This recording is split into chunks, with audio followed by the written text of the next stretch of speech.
Hello everyone. तो आज हम लोग एंशियंट हिस्ट्री का लेक्चर 10 डिस्कस करने जा रहे हैं, जो कि वैदिक एज का एमसीक्यू सेट 4 है। जैसा कि हम लोगों ने डिस्कस किया ही था कि जो आर शर्मा बुक है इसको मैं एमसीक्यू वाइज कवर करूंगी और जितने भी इम्पोर्टेंट एमसीक्यू बन सकते हैं वो सारे ही कवर किए जाएंगे इस एमसीक्यू पैटर्न में। तो चलते हैं पहले क्वेश्चन की तरफ। Question number first, the philosophy propounded in the Upanishad is known as. Question क्या कह रहा है, उपनिषदों में प्रतिपादित दर्शन को किस नाम से जाना जाता है। आपके ऑप्शंस हैं ए अद्वैत, बी वेदांता, सी योगा, डी सामाख्य। तो आपका आंसर क्या होगा, बी वेदांता के नाम से ही इसको प्रतिपादित किया जाता है। ठीक है, तो चलते हैं क्वेश्चन नंबर 2। क्वेश्चन नंबर 2, अ सभा इन the Vedic period was an. वैदिक काल में सभा क्या थी।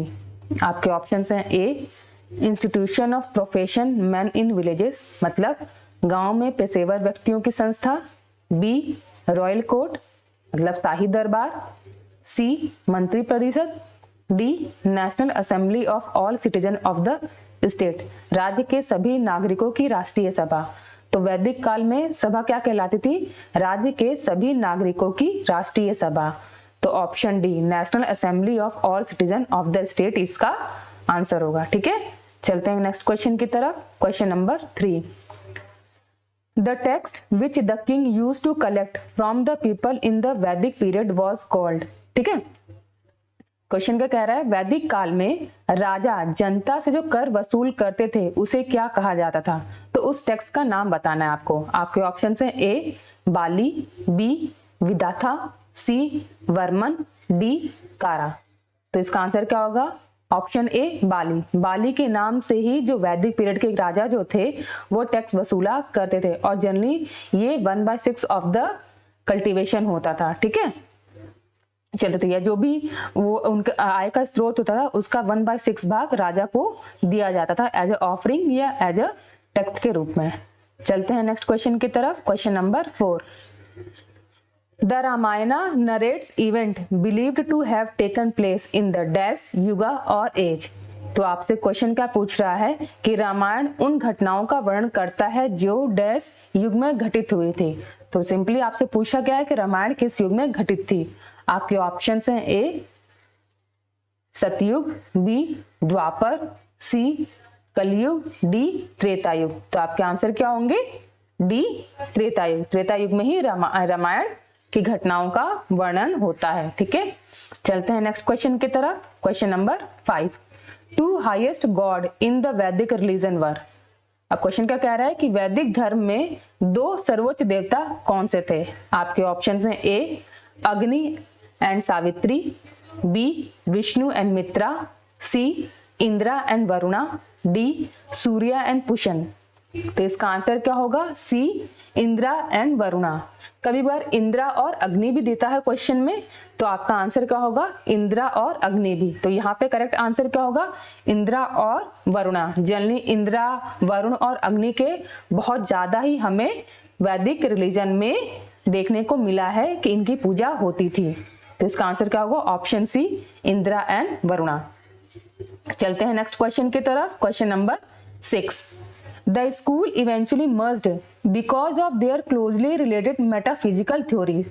तो कोई एक स्कूल है जो कि मर्ज्ड हो गया था। ठीक है, ठीक है, तो वो कौन सा स्कूल है उसके बारे में करेक्ट और इनकरेक्ट स्टेटमेंट बताना है। ठीक है, और ये पूछ किससे रहा है, रिलेटेड टू पूर्व मीमांसा के। तो क्या कह रहा है ये, the school eventually merged because of their closely related metaphysical theories although Vaisheshika only accepted perception and inference as source of valid knowledge. Statement 2 क्या कह रहा है, Mimamsa accept the logical and philosophical teaching of the other school, they insist that salvation can only be attained by acting in accordance with the prescription of the Vedas। तो question का है which of the statement given above is are correct related to Purva Mimamsa. अब इन दोनों statement में से पूर्व मीमांसा के लिए कौन सा कथन सही है। तो जैसा कि हम लोग को पता है कि पूर्व मीमांसा किस पे जोर देता है, पूर्व मीमांसा जो है वो वेदों की अथॉरिटी पे ज्यादा जोर देता है, और ये कहता है कि जो हमें साल्वेशन है या जो मोक्ष है, हमें जो वेदों में लिखे गए प्रिस्क्रिप्शन है उसका पालन करेंगे तभी ही हमें मोक्ष की प्राप्ति होगी। तो स्टेटमेंट पहला क्या है कि this school eventually must because of their closely related metaphysical theory, ये तो बिल्कुल ही गलत है, ठीक है। और सेकंड स्टेटमेंट क्या कह रहा है, Mimamsa accept the logical and philosophical teaching of the other school. They insist that salvation can only be attained by acting in accordance with the prescription of the Vedas. तो ये स्टेटमेंट बिल्कुल सही है, क्योंकि पूर्व मीमांसा वेदास की अथॉरिटी पे ज्यादा बल देता है। तो इसका आंसर क्या होगा, ओनली बी, ठीक है। स्टेटमेंट 2 करेक्ट है, और ऑप्शन में भी बी देखिए, सेकंड ओनली लिखा हुआ है, तो बी इसका आंसर होगा। चलते हैं नेक्स्ट क्वेश्चन की तरफ। अच्छा, कुछ चीजें इसमें देखिए जो मैंने रेड लाइन से कर रखा है, बहुत ही इंपॉर्टेंट स्टेटमेंट है, ये पढ़ लीजिए। The main objective of the Purva Mimamsa school is to interpret and establish the authority of Veda. जैसा कि मैंने आपको बताया है कि अथॉरिटी ऑफ वेदा पे बहुत जोर देते थे और बोलते थे कि हमें साल्वेशन क्या है वो अथॉरिटी ऑफ वेदा के थ्रू, या जो वेदास में लिखे गए रूल्स रेगुलेशन या प्रिस्क्रिप्शन है उन्हीं के थ्रू ही हमें मिलेगा। और बाद में क्या हुआ, the school later shifted its view and began to teach the doctrine of Brahmanas, और कुछ टाइम के बाद से डॉक्ट्रिन ऑफ ब्राह्मणास की फिलॉसफी पे भी ये मूव्ड हो गए थे, शिफ्ट हो गए थे, ठीक है। चलते हैं नेक्स्ट स्टेटमेंट की तरफ। Question number 7, the system of Purva Mimamsa was propagated by C.S. Jaimini, a disciple of Ved Vyasa, ठीक है। Second statement, the main objective of the Purva Mimamsa school is to interpret and establish the authority of Veda. तो इसमें क्या कह रहा है, which of the statement given above is are correct related to the Purva Mimamsa. अब पूर्व मीमांसा के बारे में जो 2 स्टेटमेंट है, इनमें से कौन सी स्टेटमेंट सही है। पहला स्टेटमेंट क्या कह रहा है, पूर्व मीमांसा प्रणाली का प्रचार वेद व्यास के शिष्य ऋषि जैमिनी द्वारा किया गया था। और दूसरा स्टेटमेंट क्या कह रहा है, पूर्व मीमांसा विद्यालय का मुख्य उद्देश्य वेदों की संख्या करना, व्याख्या करना और उनके अधिकार को स्थापित करना था। तो जैसा कि हम लोग को पता ही है कि पूर्व मीमांसा के प्रोपाउंडर कौन थे, जैमिनी थे। तो पहला स्टेटमेंट क्या होगा, ये बिल्कुल करेक्ट होगा, क्योंकि वो जो जैमिनी थे वो डिसिपल ऑफ वेद व्यासा थे। तो ये स्टेटमेंट बिल्कुल ही सही है। और अभी मैंने आप लोगों से डिस्कस किया कि वेद जो पूर्व मीमांसा था वो क्या करता था, वेदास की अथॉरिटी पे फोर्स करता था, ठीक है, स्टैब्लिश करना चाहता था वेदास की अथॉरिटी को। तो ये जो दोनों ही स्टेटमेंट है बिल्कुल करेक्ट स्टेटमेंट है रिलेटेड टू पूर्व मीमांसा। तो इसका आंसर क्या होगा, बोथ 1 and 2 इज करेक्ट, ठीक है, जो कि ऑप्शन सी में है। तो देखिए इसका आंसर क्या होगा, सी। चलते हैं नेक्स्ट क्वेश्चन की तरफ। क्वेश्चन नंबर 8, विशिष्ट अद्वैत यानी कि Advaita with uniqueness is a non dualistic school of Vedanta philosophy. Statement 2 क्या कह रहा है, Ramanuja the main proponent of Vishishta Advaita philosophy contended that the Prasthanatraya मतलब the 3 courses namely the Upanishad, the Bhagavad Gita and the Brahma Sutra are to be interpreted in a way that show this unity in diversity. Which of the statement is above is correct related to the विशिष्ट अद्वैतवाद। अब ये 2 जो statement दी गई है इसमें से कौन सी स्टेटमेंट सही है रिलेटेड टू विशिष्ट अद्वैत। तो स्टेटमेंट पहला क्या कह रहा है, विशिष्ट अद्वैत वेदांत दर्शन का एक गैर द्वैतवादी विद्यालय है, बिल्कुल सही स्टेटमेंट है। ये एक non dualistic school of Vedanta है और उसकी फिलॉसफी है विशिष्ट अद्वैत। तो ये करेक्ट स्टेटमेंट होगा कि विशिष्ट अद्वैत एक non dualistic school of Vedanta की फिलॉसफी है। दूसरा स्टेटमेंट क्या कह रहा है कि विशिष्ट अद्वैत दर्शन के मुख्य प्रस्तावक रामानुजन का तर्क है कि प्रस्थानत्रय जो 3 पाठ्यक्रम थे जो इनके अंतर्गत आता है, उपनिषद, भगवद गीता और ब्रह्मसूत्र की व्याख्या इस तरह से करनी चाहिए कि जो विविधता में एकता को दर्शाती हो। तो ये स्टेटमेंट बिल्कुल सही है कि इसके प्रोपाउंडर कौन थे, विशिष्ट अद्वैतवाद के रामानुजम थे, ठीक है। तो ये दोनों ही स्टेटमेंट बिल्कुल सही होगा। तो इसका आंसर क्या होगा, ऑप्शन सी, बोथ 1 and 2, ठीक है। चलते हैं नेक्स्ट क्वेश्चन की तरफ। Question number 9, who wrote a book return of the Aryan. Return of the Aryan पुस्तक किसने लिखी थी। आपके ऑप्शन है A Bhagwan S Gidwani, B LD Kalla, C Avinash Chandra Das, D DS Trivedi. तो इसका आंसर क्या होगा, भगवान एस गिदवानी ने रिटर्न ऑफ द आर्यन नामक पुस्तक लिखी थी, ठीक है। चलते हैं नेक्स्ट क्वेश्चन की तरफ। Question number 10, which of the following Vedic deities is not mentioned in the Boghazkoi inscription. इसमें से कौन से ऐसे देवी देवता हैं या कौन से ऐसे देवता हैं जिनका उल्लेख बोगासकोई शिलालेख में नहीं है? ठीक है, आपके ऑप्शन है ए इंद्रा, बी अग्नि, सी मित्रा, डी वरुणा। तो इसका आंसर क्या होगा? बी अग्नि। अग्नि का मेंशन कहीं भी नहीं है बोगासकोई इंस्क्रिप्शन में। ठीक है, चलते हैं नेक्स्ट क्वेश्चन की तरफ। Question number 11, who of the following was the god of morality during the Rigvedic time में? अब ऋग्वेदिक काल में नैतिकता का देवता निम्नलिखित में से किसको कहा जाता है या कौन था? आपके ऑप्शन है ए इंद्रा, बी रुद्रा, सी अग्नि, डी वरुणा। जैसा कि पता है कि वरुण को ही हम गॉड ऑफ मॉरलिटी या नैतिकता के देवता के नाम से जानते थे ऋग्वैदिक पीरियड में। तो इसका आंसर क्या होगा? Option D Varuna. ठीक है, चलते हैं नेक्स्ट क्वेश्चन की तरफ। Question number 12, Which one of the following assemblies was also called Narishta, meaning a resolution that cannot be broken? Question क्या कह रहा है? निम्नलिखित में से किस सभा को नरिष्ट भी कहा जाता था जिसका अर्थ है ऐसा संकल्प जिसे तोड़ा ना जा सके? आपके ऑप्शन है ए गणा, बी विधाता, सी सभा, डी समिति। तो इसका आंसर क्या होगा? सी सभा। सभा जो असेंबली थी उसके रेजोल्यूशन को कभी भी हम लोग तोड़ नहीं सकते थे। ठीक है, तो इसका आंसर क्या होगा? सी सभा। चलते हैं क्वेश्चन नंबर 13 की तरफ। The later Vedic age means the age of compilation of. Question क्या कह रहा है कि उत्तर वैदिक काल का तात्पर्य किसके संकलन के युग से कहलाता है? आपके ऑप्शन है A Samhita, B Brahmanas, C Aranyakas, D all of the above. तो जो लेटर वैदिक पीरियड था उसमें संहिता, ब्रह्मनाद और अरण्यकाद इन तीनों का ही कंपाइलेशन हुआ था। तो इसका आंसर क्या होगा? D all of the above. ठीक है, चलते हैं नेक्स्ट क्वेश्चन की तरफ। Question number 14, who is held as the god of medicine by the practitioner of Ayurveda? Ayurveda के चिकित्सकों द्वारा चिकित्सा के भगवान के रूप में किसे सम्मानित किया जाता है? ठीक है, अब किसे गॉड ऑफ मेडिसिन के नाम से जाना जाता है? इनमें से आपके ऑप्शन है ए सुसूत्रा, बी चैवन्ना, सी धन्वंतरी, डी चरका। तो आपके आंसर क्या होंगे? सी धन्वंतरी। धन्वंतरी को ही गॉड ऑफ मेडिसिन के नाम से जाना जाता है। अच्छा, एक इंपॉर्टेंट लाइन ये पढ़ लीजिए, the Indian government has declared that Dhanvantari Trayodashi Kumara every year would be celebrated as national Ayurveda day. तो जिस दिन धन्वंतरी त्रयोदशी होगा उस दिन अब Indian government national Ayurveda day मनाती है। ठीक है, चलते हैं क्वेश्चन नंबर 15 की तरफ। Which of the following Brahmanas text belong to Atharvaveda?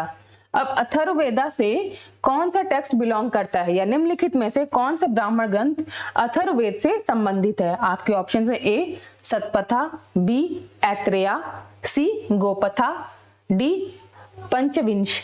तो इसका आंसर क्या होगा? गोपथा बिलोंग करता है अथर्ववेद से। ठीक है, तो इसका आंसर क्या होगा? सी गोपथा। चलते हैं नेक्स्ट क्वेश्चन की तरफ।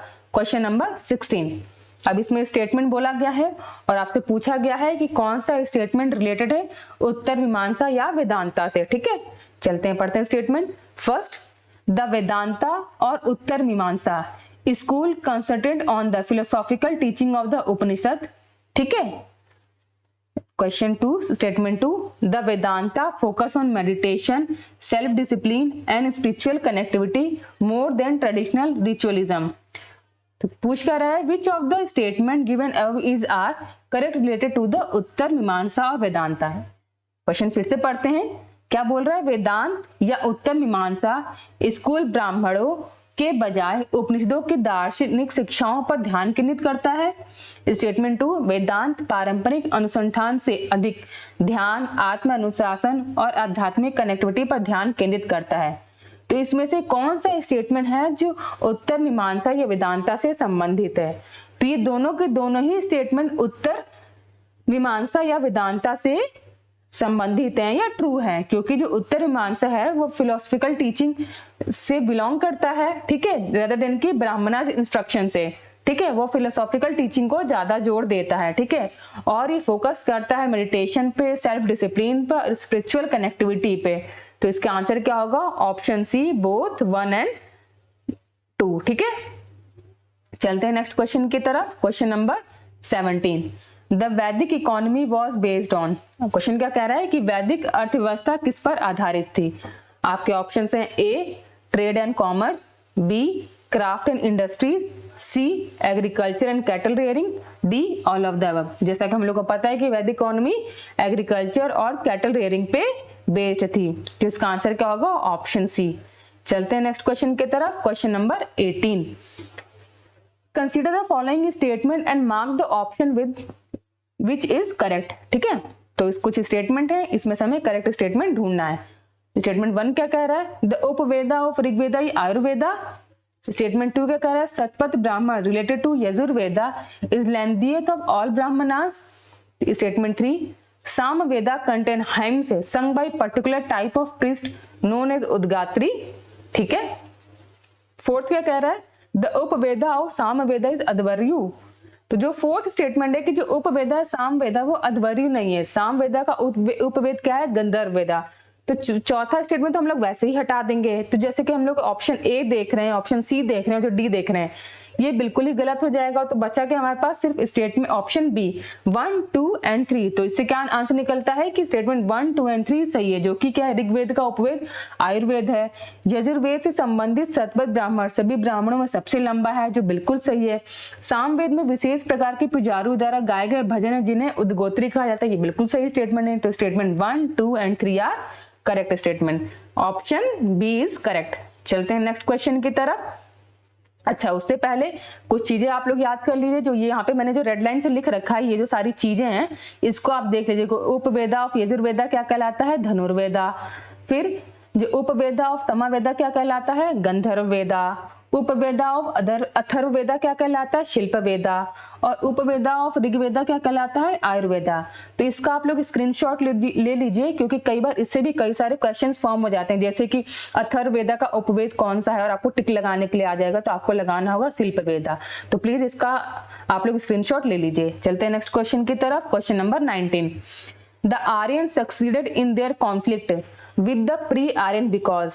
आर्य पूर्व आर्यों के साथ अपने संघर्ष में सफल हुए क्योंकि। अब हमें रीजन बताना है कि क्यों आर्यन सक्सीड हुए। आपके ऑप्शन हैं A they used elephant on a large scale, उन्होंने बड़े पैमाने पर हाथियों का इस्तेमाल किया। B they were taller and stronger, वे लंबे और मजबूत थे। C they were from an advance urban culture, वे एक उन्नत शहरी संस्कृति से थे। D they used chariot driven by horses, वे घोड़ों द्वारा संचालित रथों का उपयोग करते थे। तो इसका आंसर क्या होगा, option D they used chariot driven by horses, वे घोड़ों द्वारा संचालित रथों का उपयोग करते थे। ठीक है, चलते हैं नेक्स्ट क्वेश्चन की तरफ। Question number 20, the most important text of वैदिक मैथमेटिक्स इज। वैदिक गणित का सबसे महत्वपूर्ण ग्रंथ इनमें से कौन सा है। ऑप्शन ए सतपथ ब्राह्मण, बी अथर्ववेदा, सी सुलवा सूत्रास, डी छंदोग्य उपनिषद। तो इसका आंसर क्या होगा, सी सुलवा सूत्रास। ठीक है, सुलवा सूत्रा ही सबसे इंपॉर्टेंट टेक्स्ट है वैदिक मैथमेटिक्स का। चलते हैं नेक्स्ट क्वेश्चन की तरफ। Question number 21, the god whose worship has not gained ground in the Rigvedic period was. वह देवता कौन था जिसकी पूजा ऋग्वैदिक काल में प्रचलित नहीं थी। तो इनमें से कौन से ऐसे देवता थे जिनकी पूजा ऋग्वैदिक काल में नहीं की जाती थी। आपके ऑप्शन है A Marut, B lord Shiva, C Agni, D Indra. तो आपके आंसर क्या होंगे, option B lord Shiva. Lord Shiva का कहीं भी मेंशन नहीं है ऋग्वैदिक में, या इनकी पूजा का कहीं भी विधान नहीं लिखा गया है। चलते हैं नेक्स्ट क्वेश्चन की तरफ। Question number 22, the term Upanishad literally implies. Upanishad का शाब्दिक अर्थ है। Option A knowledge, option B wisdom, option C sitting near, option D recitation. तो इसका आंसर क्या होगा, ऑप्शन सी सिटिंग नियर। ठीक है, चलते हैं नेक्स्ट क्वेश्चन की तरफ। Question number 23, the chief impact of Vedic culture on Indian history has been. भारतीय इतिहास पर वैदिक संस्कृति का प्रमुख प्रभाव रहा। अब इनमें से कौन सा सबसे महत्वपूर्ण प्रभाव दिया वैदिक कल्चर का भारतीय हिस्ट्री या सोसाइटी पे। ठीक है, तो आपके ऑप्शन है A the growth of Sanskrit, Sanskrit का विकास। B the rise of an otherworldly outlook, पारलौकिक दृष्टिकोण का उदय। C the progress of philosophy, दर्शन की प्रगति। D the consolidation of the caste system, जाति व्यवस्था का सुदृढ़ीकरण। जब वैदिक कल्चर का हमारी हिस्ट्री पे सबसे बड़ा क्या प्रभाव पड़ा, जाति व्यवस्था का सुदृढ़ीकरण हुआ, मतलब the consolidation of the caste system. तो इसका आंसर क्या होगा, ऑप्शन डी। ठीक है, चलते हैं नेक्स्ट क्वेश्चन की तरफ। Question number 24, the institution of वर्ण अपीयर्ड इन द, वर्ण की संस्था किसमें प्रकट हुई थी। सबसे पहले वर्ण सिस्टम कहाँ पे हमें देखने को मिला या कहाँ पे दिखाई दिया। आपके ऑप्शन है A Rigvedic period, B later Vedic period, C period of the Manava Dharmashastra, D period of consolidation of text of Mahabharata. तो इसका आंसर क्या होगा, ए ऋग्वैदिक पीरियड। सबसे पहले हमें जो वर्ण सिस्टम दिखाई दिया था वो ऋग्वैदिक पीरियड में ही दिखाई दिया था। तो आपका आंसर क्या होगा, ऑप्शन ए। चलते हैं नेक्स्ट क्वेश्चन की तरफ। Question number 25, Aryabhatta and Varahamihira lived during the, Aryabhatta और वराहमिहिर किस काल में रहते थे। आपके ऑप्शन हैं A Mauryan period, B Gupta period, C Nanda period, D Shunga period. तो ये तो बहुत इजी क्वेश्चन है और कई बार पूछा गया एग्जाम में, और इसका आंसर क्या होगा, गुप्ता पीरियड। आर्यभट्ट और वराहमिहिर गुप्ता पीरियड के काल में रहते थे। ठीक है, चलते हैं नेक्स्ट क्वेश्चन की तरफ। Question number 26, Which sage or scholar had recast the original single Veda into 4 distinct Vedas? Question क्या कह रहा है, किस ऋषि या विद्वान ने मूल एकल वेद को 4 अलग अलग वेदों में पुनः निर्मित किया था। तो आपके ऑप्शंस क्या हैं, ए पतंजलि, बी कपिला, सी वेदव्यासा, डी शंकराचार्य। तो इसका आंसर क्या होगा, ऑप्शन सी वेदव्यासा। वेदव्यास ने ही सिंगल वेद को 4 अलग अलग डिस्टिंक्ट वेदों में कैटेगराइज किया था या संकलन किया था। तो इसका आंसर क्या होगा, वेदव्यासा, ऑप्शन सी। और वेदव्यास का मतलब क्या होता है, स्प्लिटर ऑफ द वेदास, वेदों को तोड़ने वाला है, 4 भागों में खंडित करने वाला। चलते हैं नेक्स्ट क्वेश्चन की तरफ। Question number 27, two most important acts and ritual associated with the Vedic marriage system was वर। वैदिक विवाह प्रणाली से जुड़े 2 सबसे महत्वपूर्ण कार्य और अनुष्ठान थे। आपके ऑप्शन है A Panigrahana, B Saptapadi, C marriage vow, D both A and B. तो इसका आंसर क्या होगा, option D both A and B. Panigrahana और सप्तापड़ी 2 सबसे इंपॉर्टेंट रिचुअल्स थे वैदिक मैरिज सिस्टम के। ठीक है, चलते हैं नेक्स्ट क्वेश्चन की तरफ। Question number 28, the salient feature of the Rigvedic religion was worship of. Rigvedic धर्म की मुख्य विशेषता किसकी पूजा थी। Option A nature, B Pashupati, C Trimurti, D mother goddess. इसका आंसर क्या होगा, A nature. Rigvedic people nature की पूजा किया करते थे। ठीक है, चलते हैं नेक्स्ट क्वेश्चन की तरफ। Question number 29, which of the following Vedas was compiled first. अब क्वेश्चन क्या कह रहा है कि निम्नलिखित में से किस वेद का संकलन सबसे पहले किया गया था। आपके ऑप्शन हैं ए ऋग्वेदा, बी सामवेदा, सी यजुर्वेदा, डी अथर्ववेदा। तो इसका आंसर क्या होगा, ऑप्शन ए ऋग्वेदा। ऋग्वेदा को ही सबसे पहले कंपाइल्ड किया गया था। ठीक है, चलते हैं नेक्स्ट क्वेश्चन की तरफ। Question number 30, Vedic literature is also known as. अब वैदिक साहित्य को किस नाम से जाना जाता है। आपके ऑप्शन हैं ए श्रुति, बी स्मृति, सी संहिता, डी वेदांगा। तो वैदिक लिटरेचर को श्रुति के नाम से भी जाना जाता है। तो आपके ऑप्शंस क्या होंगे, ऑप्शन ए श्रुति। ठीक है, चलते हैं नेक्स्ट क्वेश्चन की तरफ। Question number 31, who was the founder of Vedic culture. अब वैदिक संस्कृति के संस्थापक कौन थे। आपके ऑप्शंस हैं A Dravid, B Arya, C Harappan, D none of the above. तो इसका आंसर क्या होगा, B Arya. Aryan was the founder of the Vedic culture. ठीक है, तो इसका आंसर क्या होगा, ऑप्शन बी। तो आज हम लोगों ने सेट ऑफ 30 क्वेश्चंस कंप्लीट कर लिए हैं वैदिक एज के। अगर आपको लेक्चर अच्छा लगा हो तो प्लीज लेक्चर को लाइक कीजिए, कमेंट कीजिए, सब्सक्राइब कीजिए हमारे चैनल को। Thank you for watching.